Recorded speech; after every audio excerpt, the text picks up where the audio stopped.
चलिए बेटा फरवरी मार्च 2018 का जो क्वेश्चन नंबर 1 है इस पर आ जाएं। क्वेश्चन नंबर 1 ये कह रहा है कि state how the solubilities of hydroxide of group 2 elements vary down the group. ठीक है, ये बेटा हम ये क्वेश्चन 2-3 दफा कर चुके हैं, इसलिए मैं इस पर ज्यादा टाइम नहीं लगाऊंगा। हमने 2-3 दफा इस क्वेश्चन को सॉल्व कर लिया है। आप जल्दी से इसमें बस लिख देंगे कि सॉल्युबिलिटी जो है ग्रुप 2 हाइड्रोक्साइड्स की वो क्या होती है, डाउन द ग्रुप इंक्रीजेस।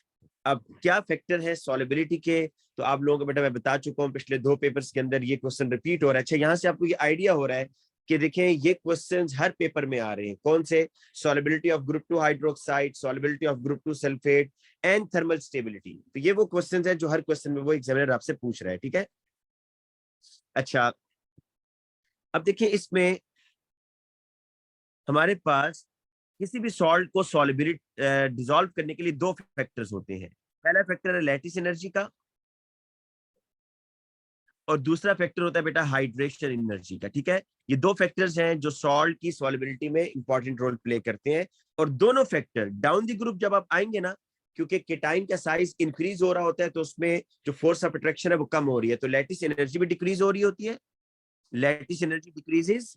और हाइड्रेशन एनर्जी क्या होता है बेटा कि जो पॉजिटिव आइन है वो वाटर से कितना स्ट्रांगली बॉन्ड बना रहा है। तो डाउन द ग्रुप जब आप आएंगे तो साइज ऑफ केटाइन बढ़ता जा रहा है ना, तो वो वाटर से इंटरेक्शन कम करेगा, तो हाइड्रेशन एनर्जी भी कम होती है बेटा।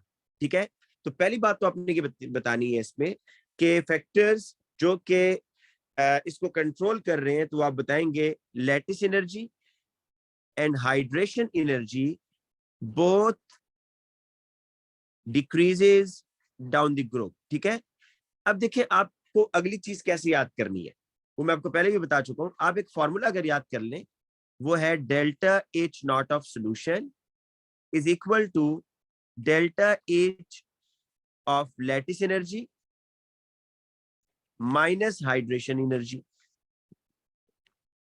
देखिए जोन से सॉल्ट वाटर में सॉल्युबल होते हैं ना, उनके लिए delta H naught of solution negative में आता है। ठीक है, अब ये लैटिस एनर्जी भी डाउन द ग्रुप कम हो रहा है, हाइड्रेशन एनर्जी भी डाउन द ग्रुप कम हो रहा है। ठीक है, इनके कुछ वैल्यूज होंगी ना, और दोनों कम हो रहे हैं, मतलब दोनों जीरो की तरफ आ रहे हैं। आपने ओवरऑल आंसर आपका आना चाहिए माइनस में, ओवरऑल आंसर माइनस में आना चाहिए। तो कौन सा फैक्टर ज्यादा रेशियो से कम होना चाहिए और कौन सा ग्रेजुअली कम होना चाहिए और कौन सा रैपिडली? तो देखेंगे जो लैटिस एनर्जी है जो कि पॉजिटिव वैल्यू है आपके पास, ये अगर रैपिडली कम हो, और हाइड्रेशन एनर्जी जो कि नेगेटिव वैल्यू के साथ आ रहा है, ये अगर थोड़ा थोड़ा करके कम हो, तो आपका ओवरऑल आंसर माइनस में आएगा। तो आप इसमें क्या लिखेंगे? सेकंड पॉइंट कि lattice energy decreases more rapidly than hydration energy.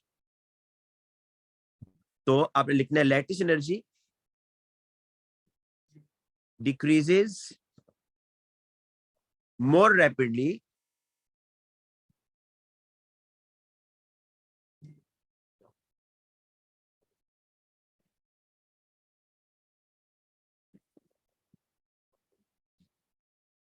Lattice energy decreases more rapidly than hydration energy. देखें बाद बच्चे मुझे मैसेज कर रहे हैं कि क्या हाइड्रेशन एनर्जी को रैपिडली कम नहीं होना चाहिए। मेरी बात सुने, सपोज करते हैं जी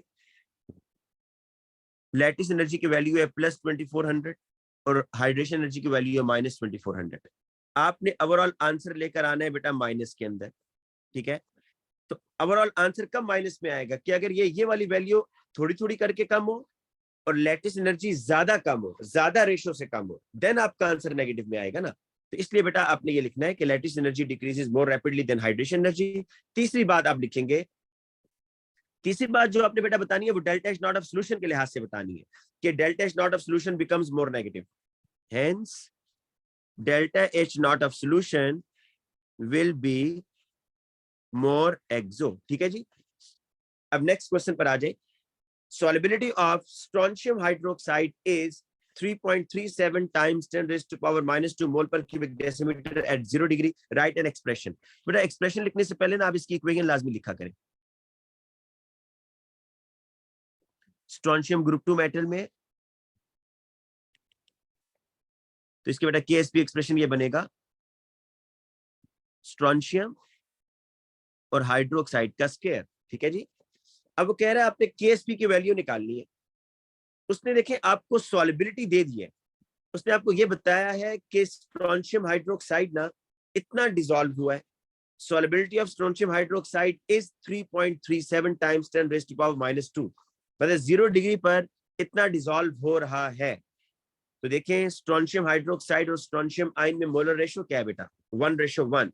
तो जितना स्ट्रोंशियम हाइड्रोक्साइड डिसॉल्व हुआ है ना, आपके पास स्ट्रोंशियम आयन भी उतना ही बनेगा, 3.37 टाइम्स 10 रेज़्ड टू पावर -2।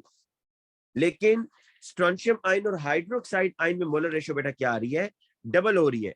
तो इसलिए यहाँ पर 2 times 3.37 times 10 raised to power -2 आएगा, राइट। तो ये आपके पास बेटा कंसेंट्रेशन आ गई है।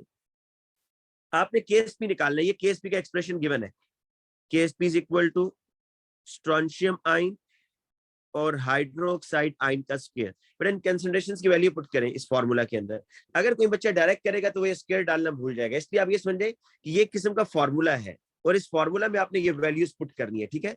तो स्ट्रोंशियम आयन क्या आ रहा है बेटा, 3.37 टाइम्स 10 रेज़्ड टू पावर -2 और hydroxide ion 2 times 3.37 times 10 raised to power -2 का होल स्क्वायर। इसको आप सॉल्व करें, कैलकुलेटर में सॉल्व कर लें इसको। 1.5 टाइम्स 10 रेज़्ड टू पावर -4 और बेटा यूनिट्स क्या होंगी, 3 दफा स्क्वायर ब्रैकेट्स आ रही है, एक स्क्वायर ब्रैकेट और 2 ये है, तो 3 स्क्वायर ब्रैकेट्स का मतलब है कि मोल क्यूब और DM -9, ठीक है। 3 दफा स्क्वायर ब्रैकेट्स है ना, इस तरह करके। तो each square bracket is mole पर क्यूबिक डेसीमीटर, मोल पर क्यूबिक डेसीमीटर और मोल पर क्यूबिक डेसीमीटर। नेक्स्ट क्वेश्चन पर आए जी। अच्छा, ये क्वेश्चन ऐसा है जो मे बी आप लोगों ने पहले ना किया हो, आप लोगों के लिए नया हो, लेकिन कॉन्सेप्ट वही है, थर्मल स्टेबिलिटी वाला। क्योंकि आप लोगों ने मेटल परऑक्साइड का ट्रेंड नहीं पढ़ा हुआ। Metal peroxide contains oxygen oxygen ion. देखें, परऑक्साइड कहते हैं ऐसे ऑक्सीजन को जिसके ऊपर -1 चार्ज हो। तो ये देखें, ऑक्सीजन के ऊपर जब, वैसे तो जो ऑक्सीजन होते हैं ना उस पर चार्ज होता है 2-, इसको आप कहते हैं ऑक्साइड, इसको क्या बोलते हैं, ऑक्साइड। लेकिन अगर किसी ऑक्सीजन पर 1- चार्ज हो तो उसको बोलते हैं परऑक्साइड, ठीक है जी। तो ये बेटा आपके पास परऑक्साइड है। Metal peroxide contain this ion, the peroxide of group 2 elements MO2 decompose on heating to produce a single gas and a solid, write an equation। ठीक है जी। स्ट्रोंशियम देखेंगे इस तरह होगा, ये O-1 O-1 और ये स्ट्रोंशियम 2+, तो ये स्ट्रोंशियम परऑक्साइड है, SrO2, ठीक है। और आप इसको हीट कर रहे, तो कह रहे हैं हीट करेंगे तो एक मेटल ऑक्साइड बनेगा और एक सिंगल गैस बनेगी, तो ठीक है SrO2। अब जब इसको हीट करेंगे मेटल ऑक्साइड तो हो जाएगा SrO, और जो गैस यहां से बनेगी वो आपको नजर आ रहा है, वो ऑक्सीजन गैस होगी, ठीक है बेटा। तो इसको आप बस बैलेंस कर ले, या तो इसको हाफ O2 कर दे तो बैलेंस होगी है, या 2 मोल्स के साथ कर ले, राइट। अच्छा जी, अब नेक्स्ट क्वेश्चन पर आए।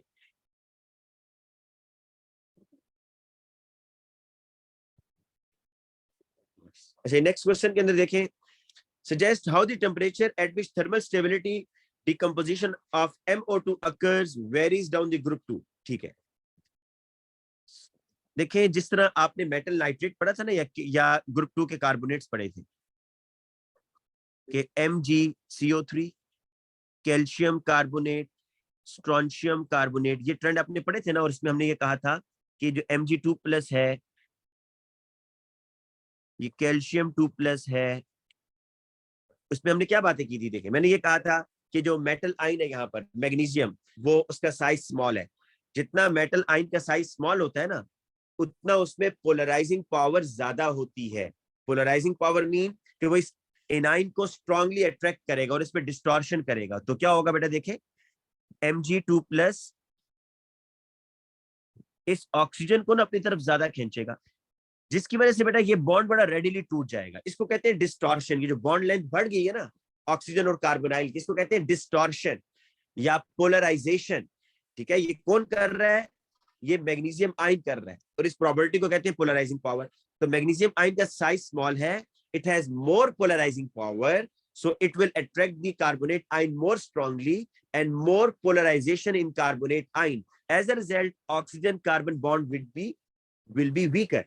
और ये आसानी से टूटेगा। कैल्शियम के केस में ऐसा नहीं है, कैल्शियम का साइज बिगर हो गया ना, तो कैल्शियम बिगर साइज की वजह से चार्ज डेंसिटी कम हो गया है, कार्बोनेट को इतना स्ट्रांगली अट्रैक्ट नहीं करेगा। ठीक है, अब सेम रीजन आपने बतानी है बेटा, ये जो उसने पर ऑक्साइड की बात की है, देखिए ये है जी आपके पास ग्रुप 2 Mg2+,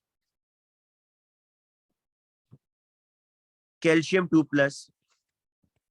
मैं आपको बता दूं क्या होगा, Mg जो है ना बेटा, वो इस ऑक्सीजन को अपनी तरफ ज्यादा खींचेगा, तो बनेगा Mg2+। ये देखिए बॉन्ड लेंथ बढ़ गई है, बॉन्ड यहाँ आसानी से टूटेगा। दिस इज दी, ये जो बॉन्ड लेंथ का बढ़ना है ना बेटा, इसको कहते हैं पोलराइजेशन या डिस्टॉर्शन। ठीक है, अच्छा कैल्शियम के केस में ऐसा नहीं है, कैल्शियम के केस में ऐसा इसलिए नहीं है क्योंकि कैल्शियम जो है उसका साइज बिगर है, तो वो ऑक्साइड को इतना स्ट्रांगली खींच नहीं रहा पर ऑक्साइड को, इसलिए बॉन्ड स्ट्रेंथ इतनी वीक नहीं हो रही। तो आपने बिल्कुल वही बात यहाँ पर बतानी है अब कि suggest how the temperature at which thermal decomposition of MO2 occur varies down the group। तो आप पहले बताएंगे कि thermal stability increases down the group. ठीक है जी, अब क्यों हो रही है उसकी रीजंस पर आ जाएगी क्यों हो रही है। पहली बात, साइज ऑफ केटाइन इंक्रीजेस, इसके रिजल्ट में क्या होगा, charge density will decrease, charge density बेटा कम हो जाएगी। ठीक है, एंड लेस पोलराइजेशन। ये मैंने एक ही फैक्टर को 3 डिफरेंट टर्म्स में यूज किया है कि मैंने कहा है कि केटाइन का साइज बढ़ रहा है, जब केटाइन का साइज बढ़ेगा तो केटाइन की चार्ज डेंसिटी कम हो जाएगी और पोलराइजेशन जो उसकी पोलराइजिंग पावर है वो भी कम हो जाएगी। ठीक है, अच्छा अब आगे देखें, as a result less polarisation in O2 पर ऑक्साइड में लेस पोलराइजेशन होगी, या आप ये कह दें कि less weakening of the bond.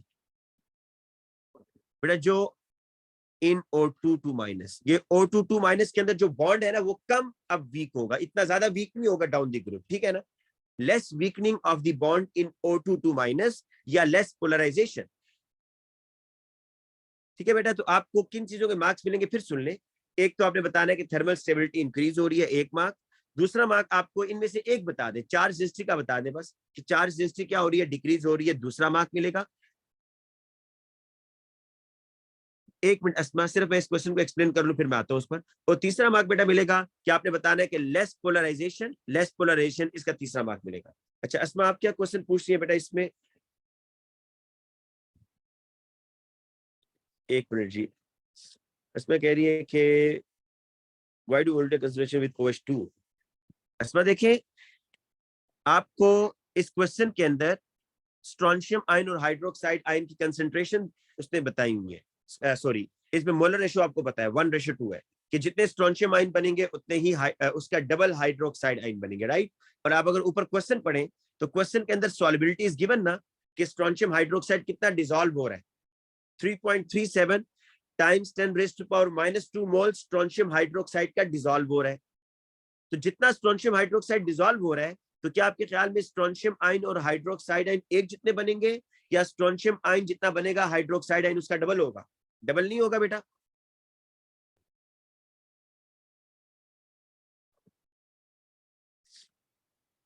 Okay ठीक है बेटा, अब आगे चले नेक्स्ट क्वेश्चन के ऊपर। बेटा देखिए, ethanedioate of group 2 elements M2CO4 decompose on heating. अच्छा ये C2O4 क्या, मैं इसका जरा स्ट्रक्चर आपके सामने ड्रॉ करता हूँ, इस तरह जी, ऐसे है। ठीक है, C2O4 और ये बेरियम ने इसके साथ बॉन्ड बनाया हुआ है Ba2+, यहाँ पर ये फोर्स ऑफ अट्रैक्शन है ना बेटा, ऐसे करके। अब वही कह रहा है कि complete the equation for the thermal decomposition of barium ethane डायोएट। उसने आपको बता दिया कि जब आप इसको डिकम्पोज करेंगे तो 2 गैसेस बनेंगी और एक सॉलिड बनेगा। एक सॉलिड तो उसने बताया बेरियम ऑक्साइड बनेगा, मेटल ऑक्साइड। और क्या बनेगा जी, गैसेस बनेंगी। एक गैस कौन सी बन रही है, कार्बन डाइऑक्साइड। तो फिर दूसरी गैस कौन सी बच गई पीछे जो बननी चाहिए, कार्बन मोनोऑक्साइड। ठीक है, समझ आ गई कि इथेन डायोएट था, बेरियम इथेन डायोएट, एक मेटल ऑक्साइड बनेगा बेरियम ऑक्साइड, कार्बन डाइऑक्साइड बनेगा और जो रिमेनिंग गैस बच गई that is CO। Describe two observation that you would make during the reaction when ethane dioic acid is warmed with acidified manganate ion। अब मेरी बात सुने, आपको मैंने ये बात बेटा बताई हुई है कि दो ऐसे कार्बोक्सिलिक एसिड है जो फर्दर ऑक्सीडाइज हो जाते हैं। ये बात फिर सुन ले, दो ऐसे आपके पास एसिड है कार्बोक्सिलिक एसिड जो कि फर्दर ऑक्सीडाइज होते हैं into carbon dioxide and water. ठीक है, एक उसमें मेथानोइक एसिड है और एक इसमें एथानोइक एसिड है, ये बात आपने भूलनी नहीं है। दो ऐसे एसिड हैं जो कि फर्दर ऑक्सीडाइज होते हैं, मेथानोइक एसिड और इथेन डायोइक एसिड। अच्छा, इनको ऑक्सीडाइज करने के लिए ऑक्सीडाइजिंग एजेंट कौन सा चाहिए? KMnO4 भी ले सकते हैं, K2Cr2O7 भी ले सकते हैं, फैलिंग सोल्यूशन भी ले सकते हैं। ठीक है, फैलिंग सोल्यूशन भी आप ले सकते हैं। तो अब वो यहाँ पर ये कह रहा है कि describe two observation when you would make during the reaction with when ethane dioic acid is warm with KMnO4। अब देखिए रिएक्शन तो होगा, KMnO4 के साथ इथेन डायोइक एसिड का रिएक्शन होगा। ठीक है, कलर चेंज भी होगा KMnO4 का। KMnO4 का कलर क्या होता है? Purple to colourless. तो एक तो कलर चेंज आप बताएं, पर्पल टू कलरलेस चेंज हो जाएगा। दूसरा आपको मैंने बताया कि इनकी जब भी ऑक्सीडेशन होती है तो कार्बन डाइऑक्साइड और वाटर बनता है। तो दूसरी ऑब्जर्वेशन क्या होगी? फिजिंग होगी जी, गैस प्रोड्यूस होगी ना, फिजिंग या बबल फॉर्मेशन, बबल्स। ठीक है, तो ये दो ऑब्जर्वेशन आपने बेटा बतानी थी। नेक्स्ट क्वेश्चन पर आए जी।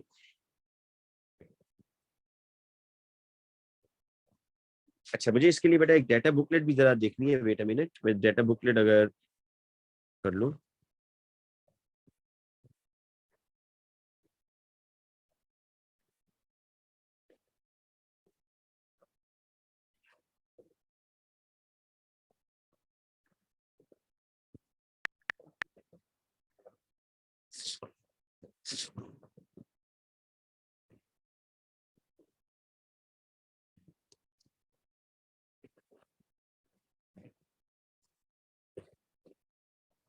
इसमें आगे इधर, वेट अ मिनट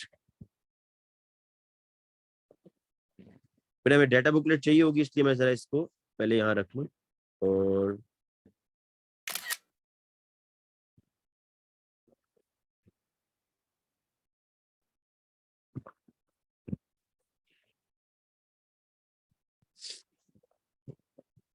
अच्छा,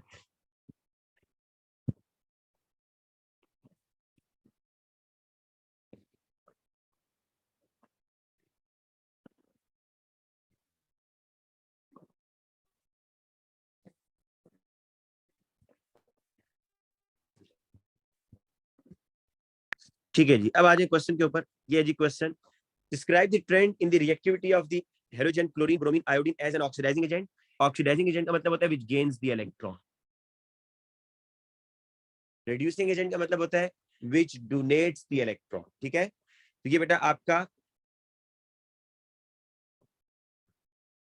ऑक्सीडाइजिंग एजेंट है। ये जी इंसिया जल्दी से इसकी पिक्चर ले ले। मेथानोइक एसिड और इथेन डायोइक एसिड, ये दो ऐसे एसिड है जो कि फर्दर ऑक्सीडाइज कर कार्बन डाइऑक्साइड और वाटर मिल जाता है। तो बेटा अब आपने ये बताना है, वो कह रहा है कि डाटा बुकलेट और आपने ई नॉट वैल्यूज की बेस पर बताना है कि हैलोजन में से सबसे अच्छा ऑक्सीडाइजिंग एजेंट कौन है। ठीक है बेटा, ये देखिएगा क्लोरीन, तो उसने नहीं कहा क्लोरीन का हुआ है, ये क्लोरीन आ रहा है बेटा। आपको मैं ये बात बता दूं कि जितनी ई नॉट वैल्यू आपकी पॉजिटिव में होगी ना, जितनी ई नॉट वैल्यू पॉजिटिव में होगी उतना आपका वो अच्छा ऑक्सीडाइजिंग एजेंट होगा। तो क्लोरीन, ये बेटा आपका आ रहा है ब्रोमीन, और ये बेटा आपका आ रहा है आयोडीन। तो आप देख लें ई नॉट वैल्यू किसकी मोस्ट पॉजिटिव है। मोस्ट पॉजिटिव ई नॉट वैल्यू का मतलब होता है कि it will gain the electron most readily. तो क्लोरीन आपके सामने है कि क्लोरीन, देखिए अगर आप इसको बताएं, ये क्लोरीन है, ये ब्रोमीन है और ये आयोडीन है। तो oxidising ability down the group क्या हो रही है बेटा? कम होती जा रही है ना। क्लोरीन की ई नॉट वैल्यू मोस्ट पॉजिटिव है, देन किसकी आ रही है? ब्रोमीन की आ रही है, और देन किसकी आ रही है बेटा? आयोडीन की आ रही है। तो आप ये लिख देंगे कि इन halogens oxidising ability decreases down the group, क्योंकि ई नॉट वैल्यू जो है बिकम्स लेस पॉजिटिव। क्यों? आपने बेटा ई नॉट वैल्यू को रिलेट करना है। ठीक है, वो कह रहे हैं कि using the E naught value, तो ऑक्सीडाइजिंग एबिलिटी कम हो रही है, oxidising ability decreases from chlorine to iodine as E naught value is decreasing. E naught value is less positive down the group. E naught value less positive हो रही है. अब आगे कह रही है right a reaction between the chlorine and water. तो ये आपने एएस में पढ़ा हुआ है. क्लोरीन और वाटर का जब रिएक्शन होगा तो HCl बनता है और HClO बनता है. ठीक है, HCl and HClO. और ये जो HClO है बेटा, ये आगे फर्दर जो है जर्म्स को किल करने में यूज होता है. अच्छा, नेक्स्ट क्वेश्चन.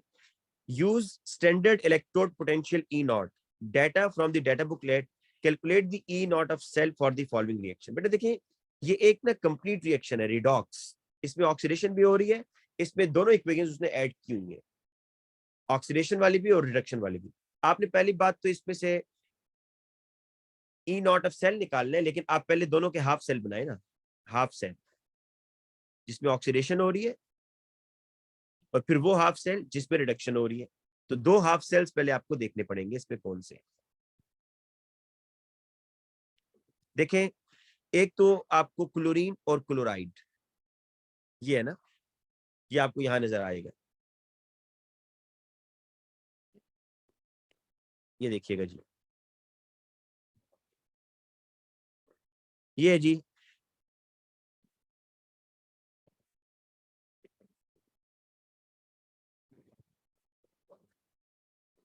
एक तो ये क्लोरीन क्लोराइड में जा रहा है 1.36.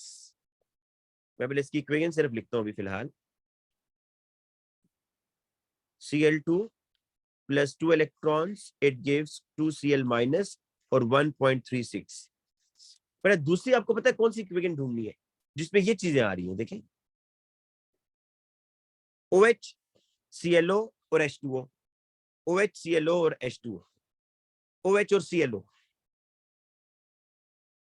जरा चेक करें ना कहां पर आपको ये इक्वेशन मिलेगी.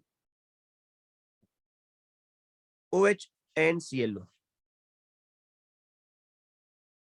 इसके अलावा जरा चेक करें, ये जो मैंने मार्क किया इसके अलावा आपको OH और ClO चाहिए था.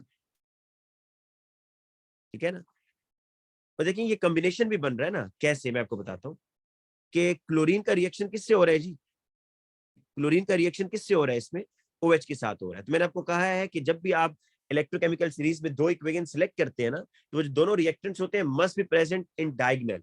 तो क्लोरीन और OH देखिए डायगोनल में आ भी रहा है, ये क्लोरीन इधर है और ये OH इधर है, तो ये डायगोनल में आ रहे हैं ना. तो आपके जो रिएक्टेंट्स होते हैं ना रिडॉक्स के, वो रिएक्टेंट्स इलेक्ट्रोकेमिकल सीरीज में डायगोनल में आने चाहिए, ताकि एक बेटा इलेक्ट्रॉन गेन करे तो दूसरा इलेक्ट्रॉन लूज करे ना, तब ये सीक्वेंस बनेगा. अब बेटा देखें, अगर हम इन दो इक्वेशंस को लेते हैं,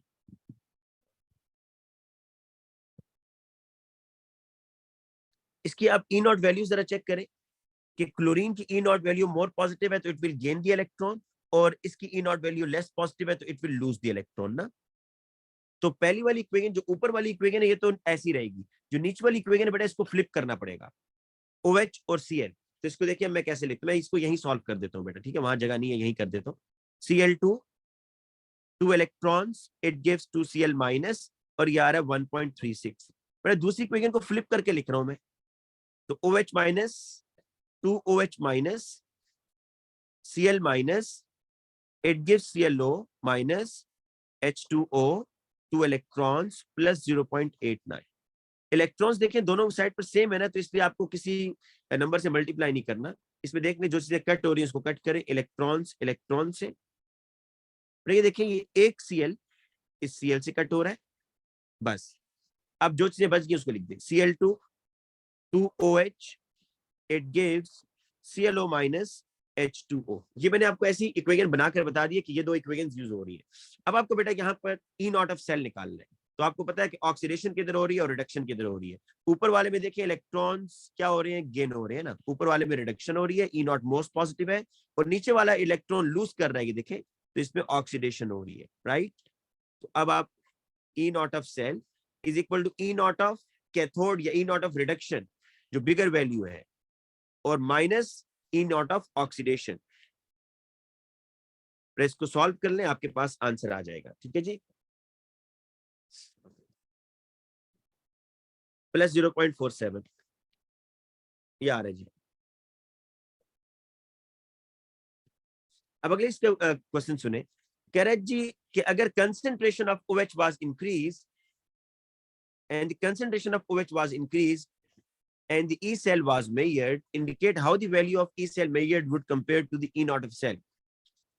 बेटा अब ऊपर जो आपने E naught निकाला है that is 0.47 ना, अब वो कह रहा है कि अगर आप OH की कंसंट्रेशन बढ़ाते हैं तो फिर जो E cell आएगा वो आपका इसके मुकाबले में जो ऊपर आपने निकाला है उससे ज्यादा होगा कम होगा। तो जरा देखते हैं जी OH के बढ़ाने से क्या होगा, ये देखें यहां पर आए जी ऊपर जो इसकी मेन इक्वेशन है। बट अगर आप OH की कंसंट्रेशन बढ़ाते हैं according to Le Chatelier's principle, position of equilibrium किधर जाएगा? If you are increasing the concentration of OH तो क्या position of equilibrium left side पर नहीं जाएगा? क्या लेफ्ट साइड पर जाएगा।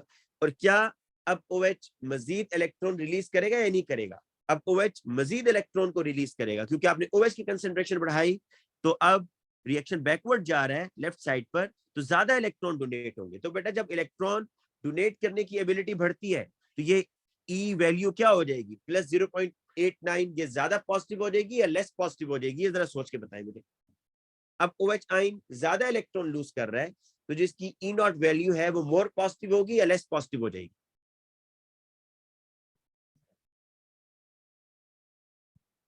लेस पॉजिटिव होगी बेटा, मोर पॉजिटिव नहीं होगी।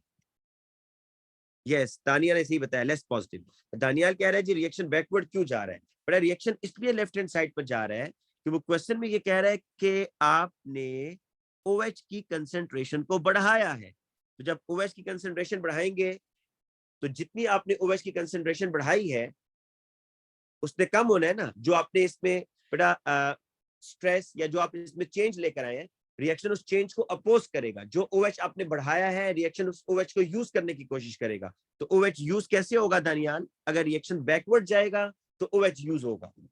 और जब OH यूज हो रहा है तो बताएं इलेक्ट्रॉन लूज हो रहे हैं ज्यादा या गेन हो रहे हैं? इलेक्ट्रॉन लूज हो रहे हैं। जब भी इलेक्ट्रॉन लूज होने की एबिलिटी बढ़ रही होती है तो ई नॉट वैल्यू बेटा आपकी मोर नेगेटिव होना शुरू हो जाती है। तो ये जो ई नॉट वैल्यू है वो 0.89 से कम हो जाएगी।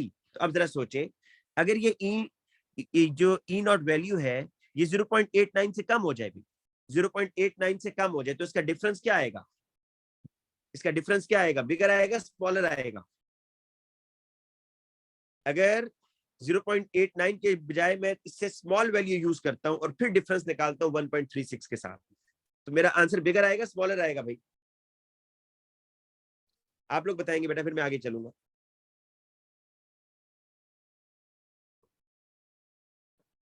जी शाबाश, बिगर आएगा, शाबाश। तो अब बेटा देखें यहाँ पर वो यही पूछ रहा है कि अब इसका क्वेश्चन जरा सुने।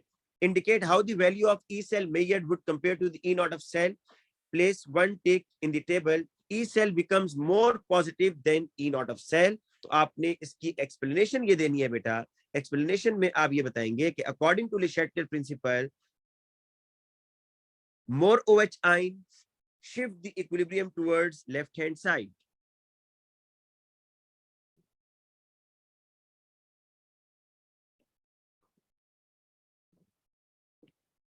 According to Le Chatelier's principle, more OH ion will shift the position of equilibrium towards left hand side, and hence E cell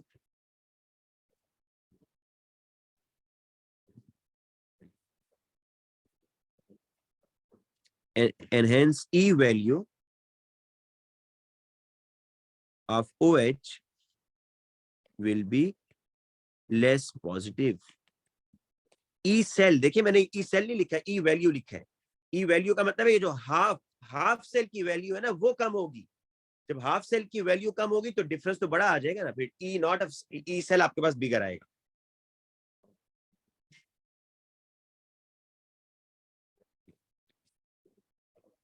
जो मुझे आपकी क्वेश्चन नहीं समझ आया बेटा, या तो उसको रिपीट करें। हाफ सेल, आगे देखें, a half equation involving the bromate ions and bromide ion is shown. An alkaline solution of chlorate ClO minus can be used to oxidize the bromide ion to bromate. Use the data booklet and half equation to show to write an equation for this reaction. Yes, ठीक है. पहली बात तो बेटा वो ये कह रहे हैं कि आपने ब्रोमाइड आयन को ऑक्सीडाइज करना है ब्रोमेट में. ये इस तरह जाना है जी. ये Br-1 है और यहाँ ब्रोमाइड यहाँ Br+5 में है, तो ये लॉस ऑफ इलेक्ट्रॉन हो रहा है ना, 6 इलेक्ट्रॉन लूज हो रहे हैं. तो आपने ब्रोमाइड से इलेक्ट्रॉन को लूज करवाना है. ठीक है, आप ये कह सकते हैं ना आपने ऑक्सीडेशन करवानी है. तो ऑक्सीडेशन के लिए you need an oxidising agent. आपके एक ऑक्सीडाइजिंग एजेंट चाहिए. ऑक्सीडाइजिंग एजेंट ताकि वो इलेक्ट्रॉन गेन करे, जो ब्रोमाइड लूज कर रहा है वो उसको गेन कर ले. तो इन 6 इलेक्ट्रॉन को गेन करने के लिए आपको एक ऐसा हाफ सेल चाहिए जिसकी ई नॉट वैल्यू इससे ज्यादा पॉजिटिव हो. ऑक्सीडाइजिंग एजेंट जो होगा ना उसकी ई नॉट वैल्यू इससे ज्यादा पॉजिटिव होनी चाहिए 0.58 से भाई. ठीक है, और आपको वो कौन सा कह रहा है जी, आपको कह रहा है कि आपने जो हाफ सेल लेना है वो alkaline solution of ClO-1, chlorate 1 और अल्कलाइन सॉल्यूशन हो. तो चलें जी डाटा बुकलेट में देखते हैं. Alkaline solution of ClO-1 alkaline solution है और ClO-1 है. ये देखिए बेटा ClO-1 ये भी नजर आ रहा है, लेकिन वो कह रहा है अल्कलाइन होना चाहिए ना. अल्कलाइन तो क्या बेस भी है या नहीं है बेटा? क्योंकि देखिए ये जो रिवर्सिबल का एरो, इसका मतलब है कि रिएक्शन मिक्सचर में ये चारों चीजें हैं, ये भी है, ये भी है, वाटर भी है और ये भी है. तो this is alkaline solution. Alkaline solution कैसे पता चला? OH आयन है और ClO-1 भी है. तो बेटा यही इक्वेशन यहां पर लगेगी. मैं इसको मार्क कर लेता हूं. ये देखिए ये इक्वेशन है बेटा जो यूज होगी इसकी. इसको सॉल्व करते हैं बेटा और इसकी ई नॉट वैल्यू चेक करें क्या मोर पॉजिटिव है उससे या नहीं है. जो ब्रोमेट है उससे मोर पॉजिटिव आ रही है या नहीं आ रही है? यस, मोर पॉजिटिव भी आ रही है. ठीक है, अब देखिए ब्रोमाइड वाली इक्वेशन को फ्लिप कर लेना क्योंकि इसने इलेक्ट्रॉन लूज करने. तो इसको हम ऐसे करके लिखते हैं Br-1 6OH minus, it gives BrO3-1 3H2O and 6 electrons और इसकी आ रही है +0.58. अब दूसरी इक्वेशन भी हम लिख लेते हैं जरा. पर इसने इलेक्ट्रॉन गेन करने हैं, राइट? तो ClO-1 वाटर और 2 इलेक्ट्रॉन,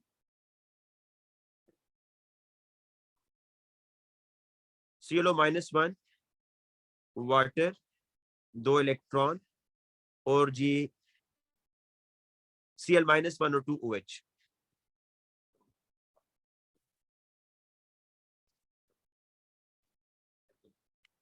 अब एक बार पहले चेक कर लीजिए.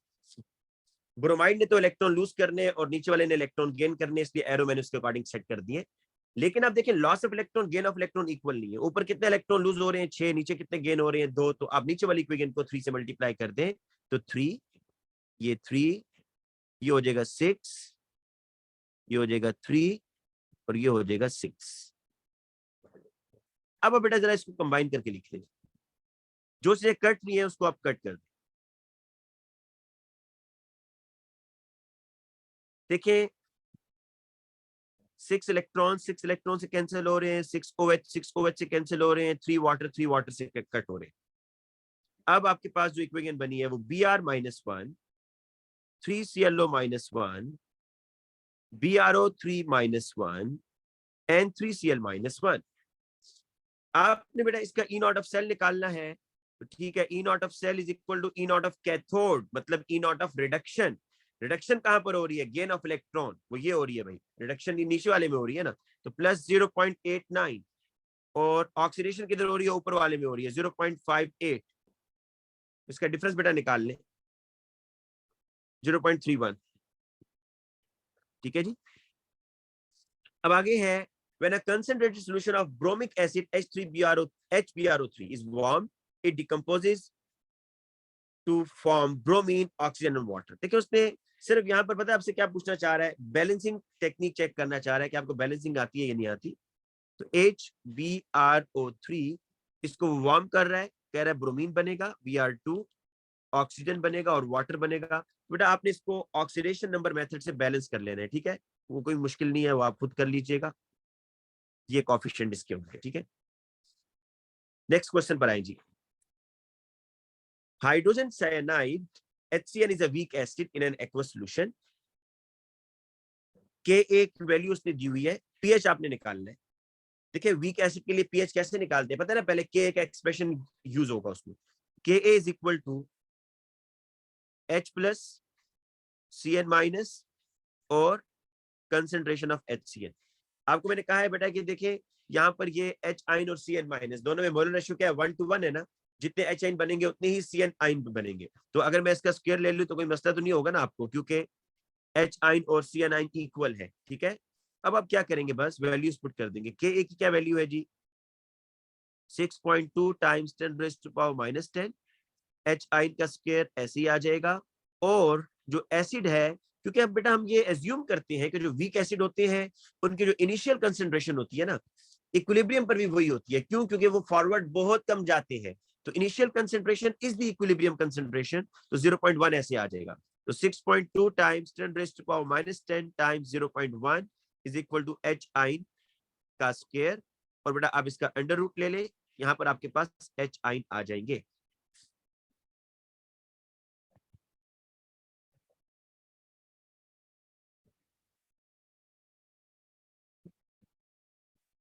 H आइन कितने आ रहे हैं आपके पास, 7.9 टाइम्स 10⁻⁻6। इसको पीएच के फॉर्मूला में पुट कर दिया।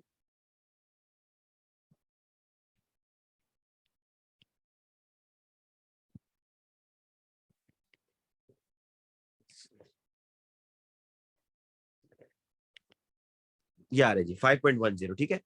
अच्छा, draw the dot and cross diagram to represent the bonding in HCN। देखिए हाइड्रोजन साइनाइड के अंदर बॉन्डिंग शो करनी है तो पहले बेटा आप किस तरह का फॉर्मूला बनाया करें, फिर आपसे आसानी से हो जाती है। ये है जी हाइड्रोजन साइनाइड HCN, मतलब कार्बन नाइट्रोजन ट्रिपल बॉन्ड है और कार्बन हाइड्रोजन सिंगल बॉन्ड है। तो सेंटर में कार्बन आएगा बेटा, 1 2 3 4 5, ये इलेक्ट्रॉन नाइट्रोजन के हो गए, सॉरी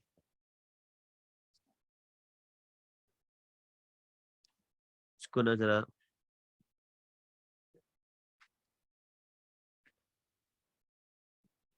इतना कर लेते हैं, 1 2 3 4 5।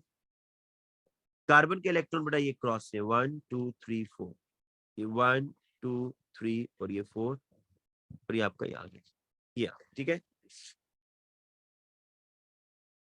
समझ आ गई ना बेटा, आपने क्या करना है इसमें, सिंपल है। अच्छा अब आगे चले, डॉट एंड क्रॉस खुद आप अपने अकॉर्डिंग एडजस्ट कर लीजिएगा। State the hybridisation of the carbon and nitrogen atom in hydrogen cyanide. ये तो मेरे ख्याल में हमने कल भी किया था, जल्दी से देख ले फिर। State the hybridisation of carbon and hydrogen nitrogen in HCN। फिर देखिए आपको एक फॉर्मूला बताया हुआ है, वो फॉर्मूला ये है, number of attach atoms plus number of lone pairs. ये वो फॉर्मूला है जो आपको हाइब्रिडाइजेशन का बताता है। कार्बन का बताना है तो कार्बन के साथ अटैच एटम कितने हैं भाई, कितने अटैच एटम है कार्बन के साथ, 2 है ना, एक नाइट्रोजन और एक हाइड्रोजन। लोन पेयर कार्बन के पास कितने हैं, कोई भी नहीं है, 0 है। तो आंसर क्या आ रहा है, 2 आ रहा है। कार्बन के केस में आंसर 2 आ रहा है ना, अटैच एटम्स 2, एक राइट एक लेफ्ट, लोन पेयर 0, तो 2 + 0 2। अब इसका मतलब है 2 एटॉमिक ऑर्बिटल मिक्स हो रहे हैं, एक S और एक P। तो carbon is sp hybridise. Carbon क्या है बेटा, sp हाइब्रिडाइज है। और एंगल क्या होगा, 180, sp में एंगल 180 होता है। नाइट्रोजन में देखें, नंबर ऑफ अटैच एटम्स कितने हैं जी नाइट्रोजन के साथ, 1। लोन पेयर कितने हैं जी नाइट्रोजन के पास, 1। तो आंसर क्या आ रहा है, 2। अगेन 2 एटॉमिक ऑर्बिटल मिक्स होंगे बॉन्डिंग में, 2 एटॉमिक ऑर्बिटल में एक s और एक p होगा। तो नाइट्रोजन भी sp हाइब्रिडाइज है और एंगल यहां पर भी क्या होगा, 180 होगा, ठीक है। तो आपने बताया कि हाइब्रिडाइजेशन इसमें sp sp और जो एंगल आ रहा है बेटा वो 180 आ रहा है, ठीक है। इस तरह से लीनियर मॉलिक्यूल है बेटा, ये लीनियर मॉलिक्यूल, यहाँ एंगल 180 आ रहा है। अच्छा अब नेक्स्ट क्वेश्चन पर आए।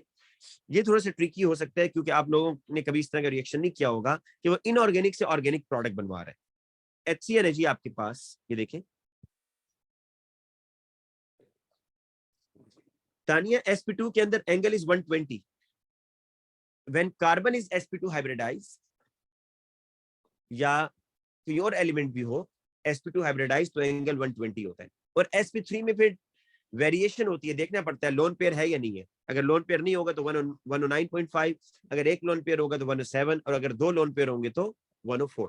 अच्छा बेटा देखिए इसके अंदर वो H2 ऐड करवा रहे हैं निकल कैटलिस्ट के साथ, तो आपने ये पाई बॉन्ड बेटा यहाँ से खत्म करने हैं। तो 2 पाई बॉन्ड है तो 2 मोल H2 होंगे ना, 2 पाई बॉन्ड है तो 2 moles of H2।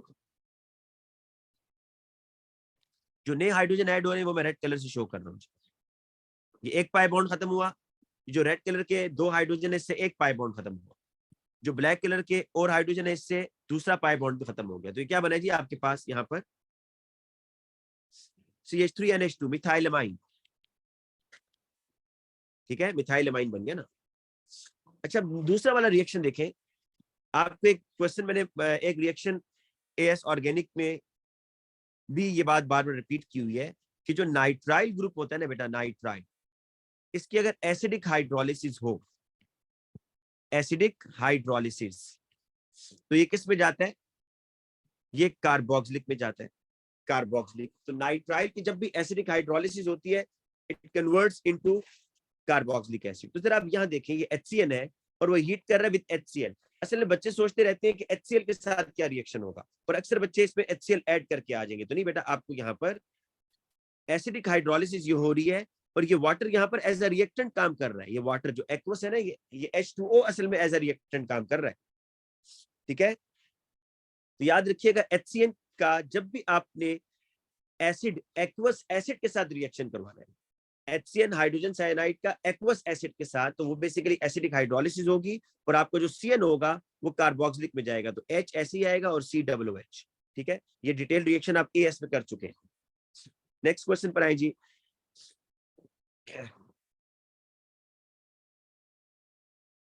Adding a measured quantity of KCN to a solution of nickel chloride produces a complex. This reduce the overall charge X. देखिए निकल क्लोराइड में Cl is -1 और 2 है तो -2, तो निकल क्या होगा 2+ होगा। उसने कोई चार्ज तो नहीं डाला हुआ था ना निकल पर, इसका मतलब है निकल इज 2+, है ना। लेकिन फिर क्या हुआ कि उसने KCN भी डाल दिया बेटा। KCN के ऊपर चार्ज होता है CN के ऊपर -1, पोटेशियम पर +1। अब देखिए निकल तो 2+ ही होता है ना, Cl -1 है। अच्छा कहीं बच्चा ये ना समझे कि ये Cl2 मॉलिक्यूलर फॉर्म में, नहीं भाई, ये Cl2 जो है ना लाइगेंड है, लाइगेंड जो एक क्लोराइड Cn के साथ बॉन्ड बना रहा है और दूसरा क्लोराइड भी, तो उसने उसको इकट्ठा करके Cl2 कर दिया है। इसका ये मतलब कोई बच्चा ना समझे कि ये Cl2 इस तरह नहीं है, ठीक है। ये लाइगेंड है, 2 क्लोराइड है बेसिकली। तो ईच Cl हैज -1, 2 Cl है तो -2, Cn हैज -1 एंड 2 है तो -2, और निकल इज 2+। तो बताएं जी X पर क्या चार्ज आएगा, -4 2+, ये -4 है और ये 2+ है, तो -2 चार्ज आएगा ना X पर, तो ये 2-, ठीक है। समझ आ गई ना क्या किया मैंने, कि निकल के ऊपर 2+ चार्ज था, निकल क्लोराइड में उसने KCN भी ऐड कर दिया और 2 CN मजीद एडजस्ट हो गए, उनने स्क्वायर प्लेनर कॉम्प्लेक्स बना दिया इसके साथ, निकल के साथ। तो अब निकल के पास तो 2+ चार्ज था, तो जो 2 नेगेटिव लाइगेंड्स आपने ऐड किए हैं CN-, उनकी वजह से चार्ज क्या हो जाएगा 2-। अच्छा आगे चलें। The complex can exist as 2 separate isomers with same geometry around the nickel ion. State the type of isomerism shown by these isomers. देखिए 2 separate isomers with same geometry। आपको मैंने एक बात आपको बता दूं कि ट्रांजिशन मेटल के अंदर जो टेट्राहेड्रल कॉम्प्लेक्सेस होते हैं ना बेटा, ये बात गौर से सुनिएगा, ट्रांजिशन मेटल के अंदर जो टेट्राहेड्रल कॉम्प्लेक्सेस होते हैं वो आइसोमर शो नहीं करते। फिर सुन ले, ट्रांजिशन मेटल्स के अंदर, ट्रांजिशन कॉम्प्लेक्सेस के अंदर जो टेट्राहेड्रल कॉम्प्लेक्सेस होते हैं वो आइसोमर शो नहीं करते। अगर कोई ऐसा कॉम्प्लेक्स जिसका कोऑर्डिनेशन नंबर 4 है, मतलब वो 4 डेटिव बॉन्ड बना रहा है, और वो आपसे कहते हैं जी कि इसके आइसोमर ड्रॉ करें, तो वो लाजमी क्या होंगे, स्क्वायर प्लेनर ही होंगे। तो आपसे वो कह रहा है कि the complex that can exist as two separate isomers with same geometry around the nickel line, तो वो क्या होगा, ज्योमेट्रिकल या सिस ट्रांस। मैं आपको ड्रॉ करके दिखा देता हूं।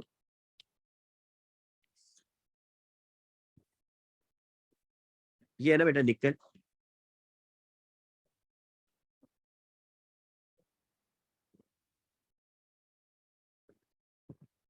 अगर आप दोनों आइडेंटिकल लाइगेंड्स को ऐसे लगा दें 90 डिग्री अपार्ट तो ये सिस हो जाएगा, ठीक है। ट्रांस में क्या होगा, और इसके ऊपर स्क्वायर ब्रैकेट के बाहर आपने 2 माइनस चार्ज डालना है। ट्रांस में ये होगा कि ये Cl ये इस तरह बन रहा है इसमें।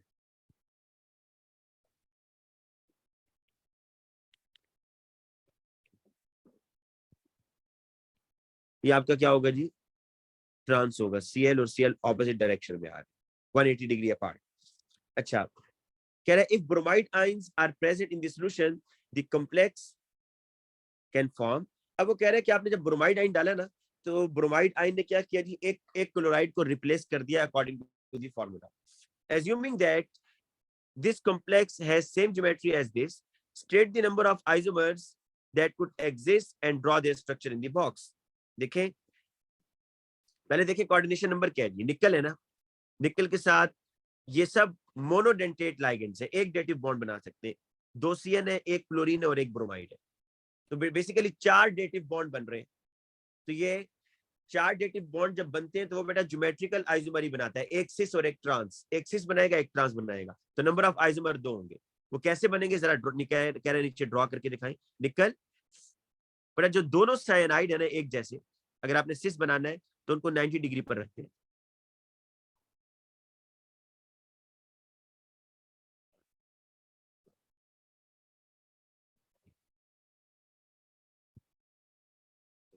ट्रांस बनाना है, देखिए क्या करेंगे, ये जो दोनों CN है ना, इसको 180 डिग्री पर लेकर आएंगे ऐसे करके।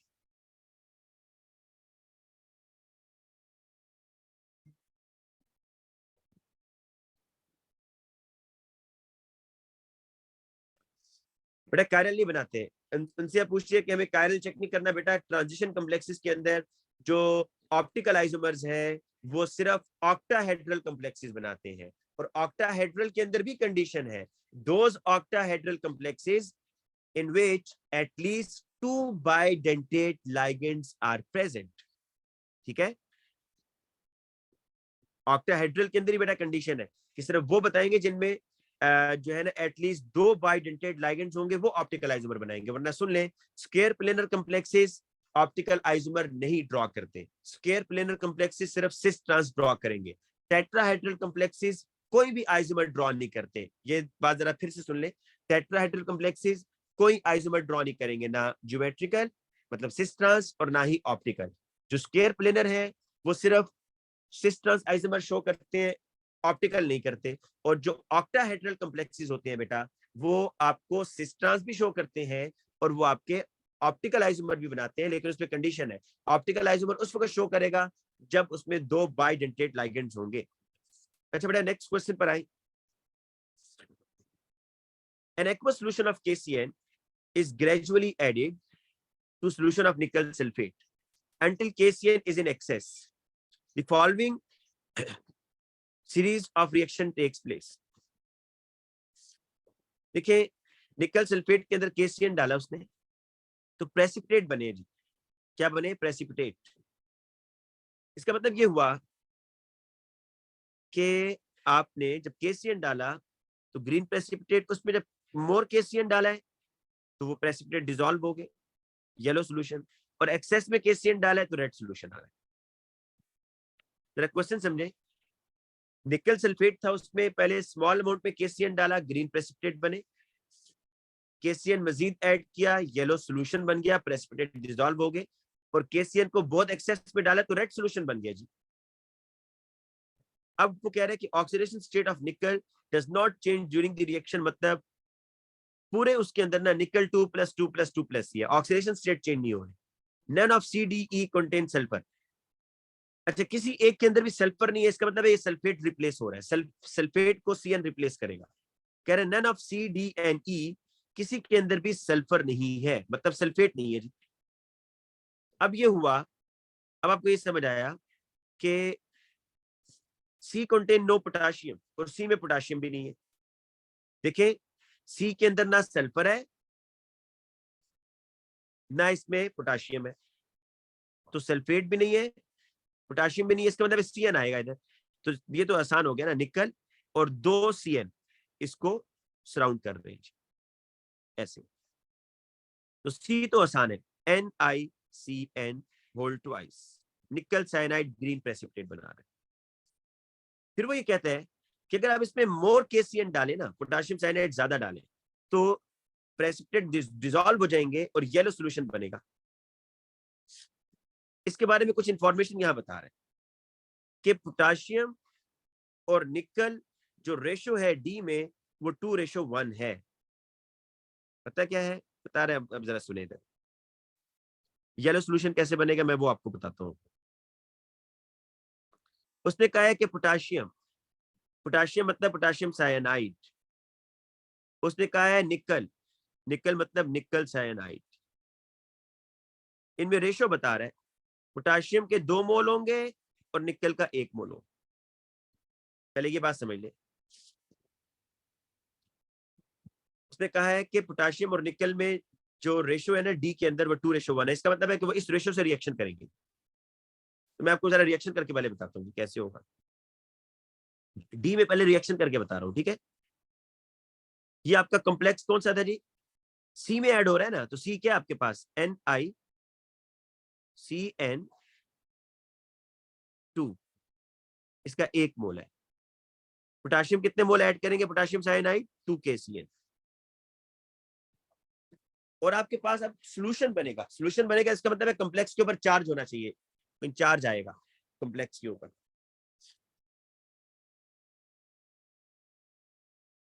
अब देखें, 2 CN इसके पास थे और 2 CN यहां से आ रहे हैं, तो क्या बनेगा बेटा जरा देखें, Ni, 2 CN तो पहले से थे ना,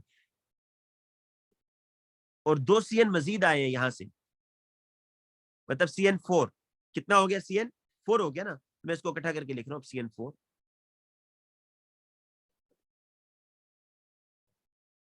बेटा चार्ज जरा देखें क्या आ रहा है, 1 CN पर -1, 4 CN है -4, निकल पर 2+, तो नेट चार्ज क्या आ रहा है बेटा, नेट चार्ज क्या आ रहा है, 2-, नेट चार्ज क्या आ रहा है, 2-। तो अब बेटा देखें, इस 2- को न्यूट्रलाइज तो करना है ना इस चार्ज को, तो इस चार्ज को न्यूट्रलाइज कौन करेगा, ये पोटेशियम। 2 पोटेशियम भी तो है, तो आप शुरू में K2 लगाएंगे, K2, क्योंकि ईच पोटेशियम हैज 1+, 2 पोटेशियम है तो 2+। तो अब देखिए आपके चार्जेस बैलेंस हो गए, आप चेक कर सकते हैं, बैलेंस हो गए ना बेटा चार्जेस। तो आपके पास ये फॉर्मूला बन रहा है जी। समझ आइए फॉर्मूला कैसे बने। अगर नहीं समझ आई तो तीसरा वाला देखिए, वो भी सेम है, समझ आ जाएगी अभी। बेटा फिर वो कह रहा है कि आपने सोल्यूशन डी के अंदर एक्सेस ऑफ KCN डाला और ई बना।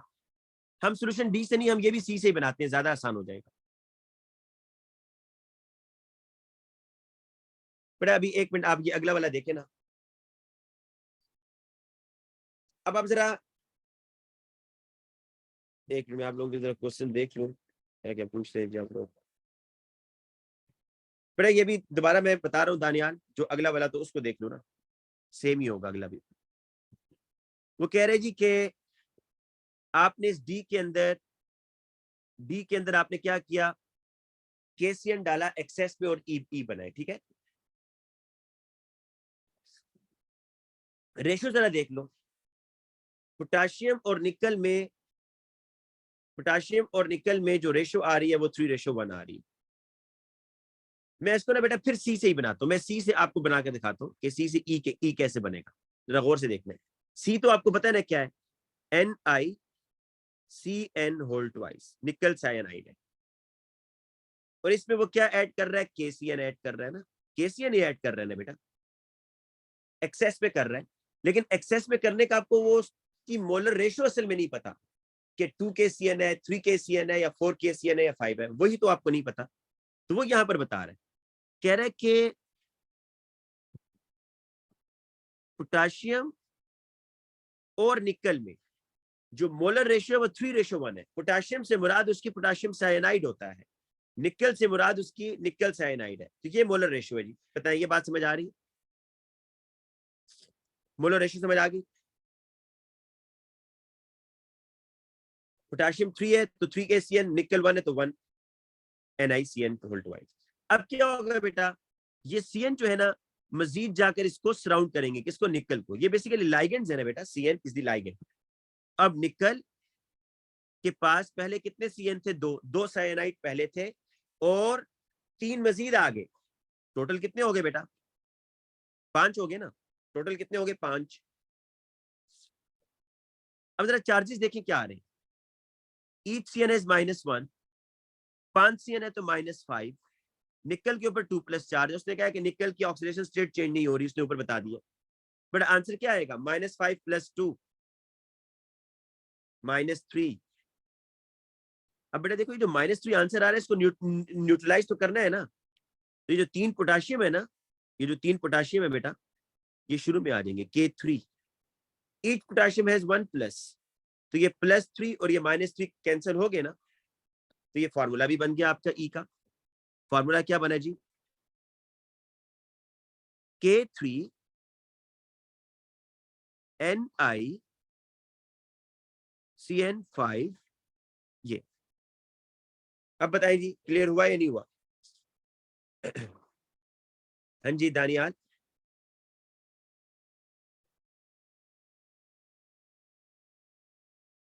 बेटा डी से आपके लिए मुश्किल होगा ना, आप इसको ऐसे करो ना भाई, आप इसको ऐसे करो, मैं आपको बताता हूँ। ये है NiCN,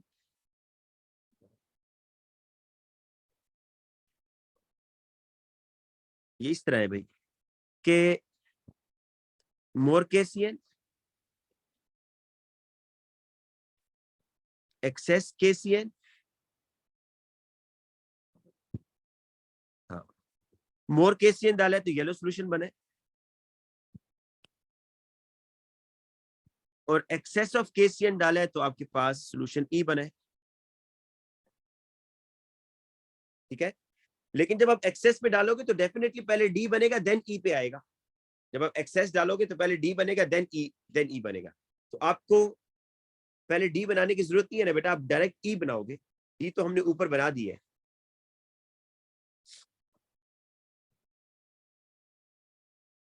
अच्छा, अब बेटा आ जाओ नेक्स्ट क्वेश्चन के ऊपर। Partition coefficient, what is mean by term partition coefficient? बेटा पार्टीशन कोएफिशिएंट क्या होता है, पहले इसको समझ लें कि आपका एक सॉल्यूट वो अपने आप को डिस्ट्रीब्यूट करता है 2 इमिसिबल सॉल्वेंट्स के अंदर। फॉर एग्जांपल, मैं आपको एग्जांपल के दौरान बताता हूं।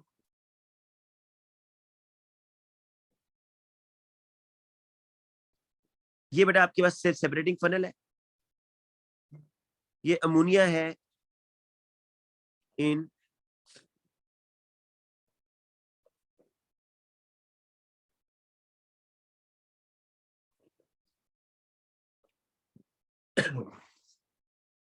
Ammonia in water and ammonia in CHCl3। ठीक है बेटा, देखें असल में इस तरह था कि अमोनिया ना आपने वाटर में डिसॉल्व किया होता है। सपोज अमोनिया किस में था? वाटर में। आपने ऊपर से क्लोरोफॉर्म डाल दिया CHCl3 और उसको अच्छा, क्लोरोफॉर्म और वाटर तो आपस में डिसॉल्व नहीं होते ना, ये इमिसिबल है। CHCl3 and water is immiscible. लेकिन जब आप बेटा इसको शेक करेंगे तो ये अमोनिया जो है ना सॉल्यूट, ये जो आपका सॉल्यूट है ये डिस्ट्रीब्यूट होगा बिटवीन 2 इमिसिबल सॉल्वेंट्स। आपका सॉल्यूट डिस्ट्रीब्यूट होगा, क्लोरोफॉर्म में भी जाएगा, CHCl3 में भी जाएगा और कुछ वाटर में रहेगा। तो ये जो बेटा डिस्ट्रीब्यूशन हो रही है एक सॉल्यूट की 2 सॉल्वेंट्स के दरमियान, इसको कहते हैं पार्टीशन कोएफिशिएंट। इसको क्या बोलते हैं? Partition coefficient. बेटा इसकी आपने डेफिनेशन लिखनी है। It is the ratio of the concentration of solute between 2 immiscible, कहते हैं जो आपस में डिसॉल्व ना हो, between 2 immiscible solvents at equilibrium। बेटा इक्विलिब्रियम पर देखिए आप क्या करते हैं जी, आप इसको शेक करने के बाद रख देंगे स्टैंड पर, और फिर इसमें दोबारा ये दोनों लेयर्स डेवलप हो जाएंगी, और कुछ अमोनिया ऊपर और कुछ अमोनिया नीचे आ जाएगा, और वो है आपका इक्विलिब्रियम। ठीक है, अब इसके क्वेश्चन पर आ जाए। Ammonia is soluble in both ammonia is soluble in both water and organic solvent. An aqueous solution of ammonia is shaken with immiscible organic solvent trichloromethane. The mixture is left to reach the equilibrium. अच्छा देखिए, इसमें उसने aqueous solution जो है ना ammonia का, उसको shake कर रहा है ऑर्गेनिक ट्राइक्लोरोमीथेन के साथ। Samples are taken from each layer and titrated with dilute HCl। ये देखिए, ये कर रहा है बेटा इस तरह।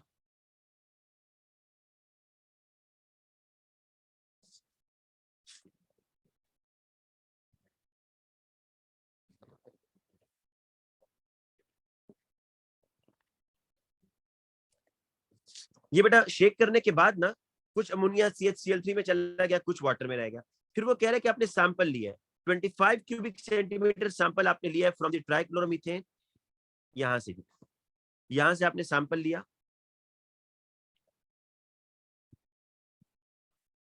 25 क्यूबिक सेंटीमीटर। ठीक है, उसको बेटा आपने टाइट्रेट कराया, फिर किसके साथ? एसिड के साथ, क्योंकि अमोनिया है ना बेटा इसमें नीचे, नीचे क्या है? अमोनिया है। तो ऊपर आपने HCl के साथ टाइट्रेट कैरेज करवा दी, और कितना HCl यूज हुआ? 13 और 0.1।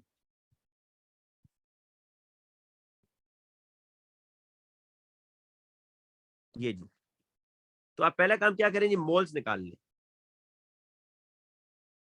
मोल्स ऑफ HCl,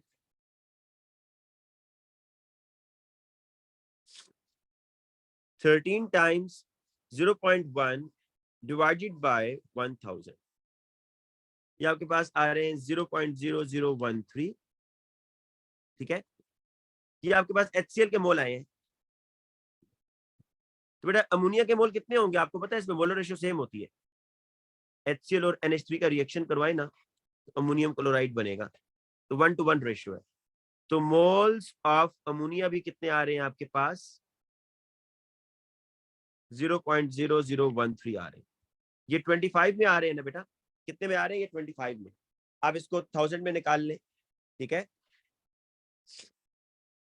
ये मोल्स कितने में आए हैं अमोनिया के? 25 में है ना, आपने 25 वॉल्यूम ट्रांसफर किया था बेटा, तो 1000 में कितने आएंगे? तो x इज इक्वल टू, मतलब मैं स्क्वायर ब्रैकेट डाल देता हूं, 0.0013 टाइम्स 1000 डिवाइडेड बाय 25, 0.052। ठीक है, अब आपने क्या करना है जी, दूसरा काम देखें। वो कह रहे कि 10 क्यूबिक सेंटीमीटर आपने एक्वस लेयर से निकालना है। 10 क्यूबिक सेंटीमीटर, ऊपर से 20 निकाला था, अब आपने 10 निकालना है। ठीक है, कह रहे यहां से आप 10 निकाले, 10 क्यूबिक सेंटीमीटर, उसको टाइट्रेट करवाएं। इसमें अमोनिया है, HCl के साथ टाइट्रेट करवाया आपने। 12.5 और 0.1,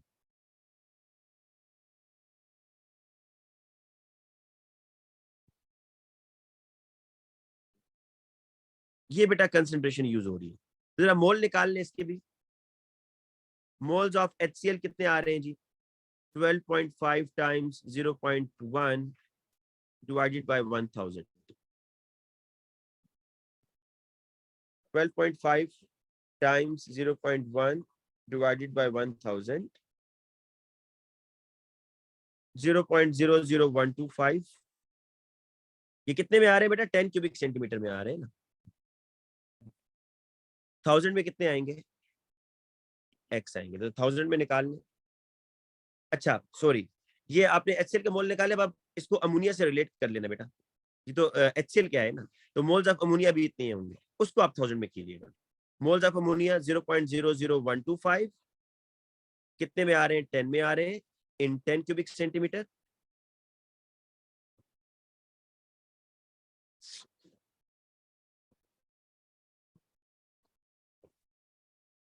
1000 में कितने होंगे जी? x। Moles of ammonia in water, ये एक्वस में, ऊपर वाला CHCl3 में था जी।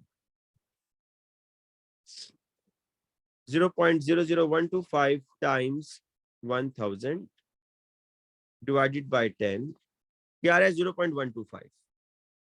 अब आप पता है क्या करें, आपके पास ये दोनों वैल्यूज तो आ गई हैं, ये भी कंसंट्रेशन इसकी भी आ गई, इसकी भी आ गई। बास बच्चे पता है क्या गलती करते हैं इधर? वो ये गलती करते हैं कि ये जो मोल्स निकाले हैं ना, बस इन्हीं को फॉर्मूला में पुट कर देते हैं, ये वाले नहीं भाई। वो 25 में आ रहे हैं, ये मोल आ रहे हैं आपके 10 में, तो आप यूनिट सेम रखें, या तो दोनों को 1 क्यूबिक सेंटीमीटर में कर लें फिर भी ठीक है, आप दोनों को 1 में कर लेते फिर भी ठीक था, या दोनों की कंसंट्रेशन निकाल ली। अब आपने कंसंट्रेशन दोनों की निकाल ली है ना, अब आप पता है क्या करें, KPC is equal to ammonia in CHCl3 divided by ammonia in water. तो बेटा इनकी कंसंट्रेशन क्या आ रही है? अमोनिया इन CHCl3 क्या आ रहा है? 0.052, और अमोनिया इन वाटर क्या आ रहा है? 0.125। अच्छा अब एक बात सुने, अब एक बात सुनिएगा कि अगर कोई बच्चा, बस बेटा नमाज की ब्रेक मैंने भी लेनी है, इसको खत्म करते हैं बस। अगर कोई बच्चा इसको फ्लिप करता है ना, कोई बच्चा इसको ऊपर कर देता है और इसको नीचे, तो कोई फर्क नहीं पड़ता, ये मैटर नहीं करता बेटा आपने ऊपर क्या रखा है नीचे क्या रखा है, क्योंकि दिस इज द रेशो, ये रेशो है। देखें ये आ रहा है 0.416 डिवाइडेड बाय 1, कि इतने पार्ट्स इस तरह आ रहा है 0.416 डिवाइडेड बाय 1, कि इतने पार्ट्स क्लोरोफॉर्म में के और एक पार्ट वाटर में के। अगर आप फ्लिप करेंगे तो कोई फर्क नहीं पड़ेगा। अगर आप 1 डिवाइडेड बाय 0.416 करते हैं तो यहाँ पे तो फ्लिप होगा ना, ammonia in water divided by ammonia in chloroform, तो रेशो सेम रहेगी। इसलिए आप इस चीज से परेशान ना हुआ करें कि केपी के एक्सप्रेशन में हमने ऊपर क्या कौन सी चीज रखनी है और नीचे कौन सी चीज रखनी है, ठीक है बेटा? तो बेटा ये आपके पास आंसर आ गया इसका। बस बेटा इसको, इस क्वेश्चन को हम खत्म करके ना बस नमाज की ब्रेक ले लेते हैं। कैलकुलेट द पार्टीशन कोएफिशिएंट हमने निकाल लिया 0.416। अब आगे ये कह रहा है कि butyl amine is also soluble in both water and organic solvent, ठीक है?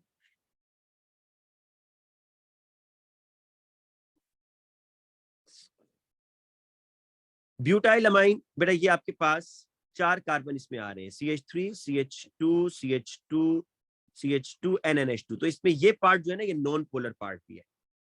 वाटर और ऑर्गेनिक सॉल्वेंट दोनों में डिसॉल्व हो रहा है। Suggest how the value of KPC of butyl amine between trichloromethane and water would be compare। अच्छा इसको ऐसे करते हैं जी, KPC जो भी आपने निकाला है ना, अमोनिया इन CHCl3 और अमोनिया इन वाटर, यही किया है ना आपने अभी। इसका क्या आंसर आ रहा था? 0.416 डिवाइडेड बाय 1। जो आप KPC उसका निकालोगे जी, C4H9Br in CHCl3 divided bye C4H9Br in water, ये आपने बेटा निकालना है। वो कह रहा है कि ये बताएं कि यहां तो आपका KPC आ रहा है 0.416, ये बताएं कि ब्यूटाइल एमाइन वाटर और क्लोरोफॉर्म में उसका KPC क्या आएगा। अब देखिए ब्यूटाइल एमाइन किस पे ज्यादा सॉल्युबल है आपके ख्याल में? ब्यूटाइल एमाइन इज ऑर्गेनिक, तो ये ऑर्गेनिक में ज्यादा सॉल्युबल होगा ना, CHCl3 में ज्यादा सॉल्युबल होगा, तो ऊपर वैल्यू बिगर होगी, ऊपर वाली वैल्यू क्या होगी? बिगर वैल्यू होगी। नीचे ब्यूटाइल एमाइन वाटर में कम सॉल्युबल है, क्योंकि ब्यूटाइल एमाइन में जो 4 कार्बन है वो नॉन पोलर बना रहे हैं ना चेन को, तो नीचे वाली वैल्यू स्मॉलर होगी, लेसर वैल्यू। अब जरा देखें कि बिगर वैल्यू को आप लेसर वैल्यू से जब डिवाइड करेंगे तो आपका आंसर क्या आएगा? बिगर आंसर आएगा, बिगर KPC। जो KPC का आंसर आएगा वो बिगर आएगा ना, ठीक है? तो इसलिए आप यहाँ पर बेटा ये लिखेंगे कि जो ब्यूटाइल अमाइन है उसमें there are 4 carbons which are polar, which are non-polar, therefore it is more soluble in chloroform, hence the value of KPC would be bigger than जो ऊपर वाला उसने बेटा बताया है, ठीक है? यस, तो अब इसमें लिख देंगे KPC जो है, KPC will be larger for butylamine than for ammonia, क्योंकि ब्यूटाइलमाइन इज मोर पोलर। ठीक है, बड़ा जल्दी से देख लें व्हाई ब्यूटाइलमाइन इज बेसिक। तो आपको ये बात मैंने बताई हुई है कि जब भी किसी मॉलिक्यूल के पास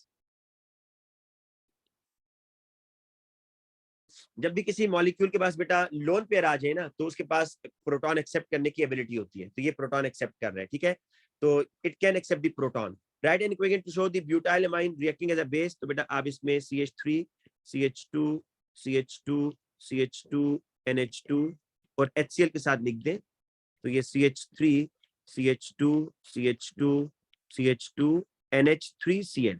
ठीक है, ये पॉजिटिव और ये Cl नेगेटिव आ जाएगा। कि क्या कर रहा है बेसिकली, H प्लस गेन कर रहा है। How the basicity of butanamide. बेटा देखिए जो एमाइड होती है ये बिल्कुल भी बेसिक नहीं होती, ये बात सुन लें। ये है ना ब्यूटानामाइड,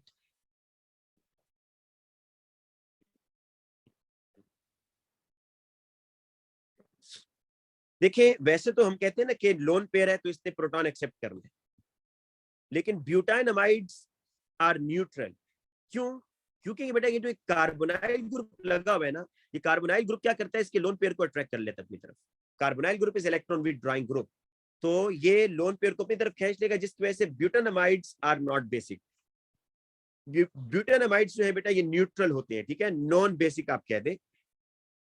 जो एमाइड्स होते हैं, एमाइड्स आर नॉन बेसिक या न्यूट्रल। ठीक है, क्यों न्यूट्रल है? आप कहेंगे लोन पेयर तो है इसके पास, तो उसकी रीजन बताइए कि इसके साथ जो electron withdrawing group C double bond O लगा हुआ है वो इसको बेटा लेस बेसिक या न्यूट्रल बना रहे हैं। अच्छा, ब्यूटानामाइड को ब्यूटाइलमाइन में कैसे कन्वर्ट करते हैं बेटा, ये कह रहे जी। ये आपके पास है CH3 CH2 CH2 CH2 NH2। देखिए ये C डबल बॉन्ड CH2 में चला गया। तो ये कह रहा है कि ब्यूटानामाइड को ब्यूटाइल एमाइन में, तो बेसिकली आप क्या कर रहे हैं, रिडक्शन कर रहे हैं, और रिडक्शन के लिए यू विल यूज LiAlH4। ठीक है बेटा, आज की क्लास में रखते हैं। कुछ बच्चों ने क्वेश्चन किए हुए उससे रिलेटेड, जो ऊपर वाला क्वेश्चन है ये मैं कल दोबारा एक्सप्लेन कर दूंगा। ठीक है, अभी टाइम थोड़ा शॉर्ट है। ये जो रेशो वाला क्वेश्चन है, एक दो बच्चे कह रहे हैं इसको दोबारा समझा दें, तो कल मैं ये पहले समझा कर फिर आगे चलूंगा। ठीक है, अभी नमाज का टाइम है बेटा। अल्लाह हाफिज।